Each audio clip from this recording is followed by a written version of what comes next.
মহাদেৱৰ ভৰিৰ চিহ্ন থকা এখন শক্তিপীঠ। এইখন শক্তিপীঠত সতীৰ অংগ পৰিছিল। অতিকৈ প্ৰাচীন হিন্দুসকলৰ পবিত্ৰ শক্তিপীঠ টুক্ৰেশ্বৰী দেৱালয়।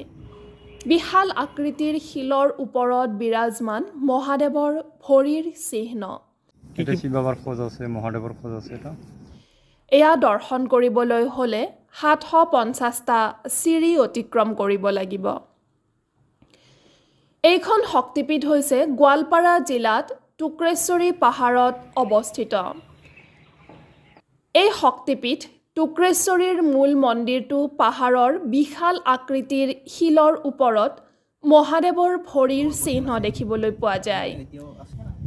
মন্দিৰৰ চাৰিওফালে প্ৰাকৃতিক মনোৰম দৃশ্যৰে ভৰা। টুক্ৰেশ্বৰীৰ শক্তিপীঠতে বান্দৰৰ ৰজা থকা বুলি স্থানীয় লোকসকলে বিশ্বাস কৰে। বান্দৰেৰে ভৰি থাকে গোটেই পাহাৰখন।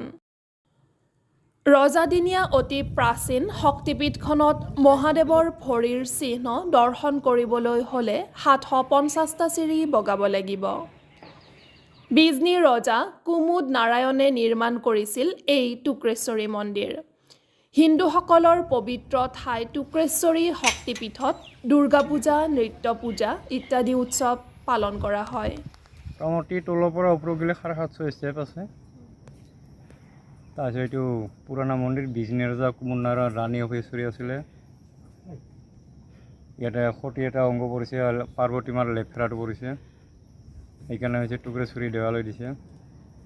বান্দৰৰ বিখ্যাত ভক্ত দেৱাৰ কৰি হয় আৰু মানে অত মানে ভিৰ নহয় আৰু মানে যাই আহে সি আহি ভালে পায়।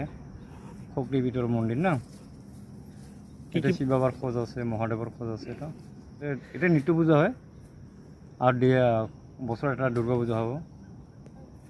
দুৰ্গা পূজাখন দুৰ্গা পূজা হয়। ইয়াতে লেফেৰাটো আছে, এই ভৰি এখন আছে।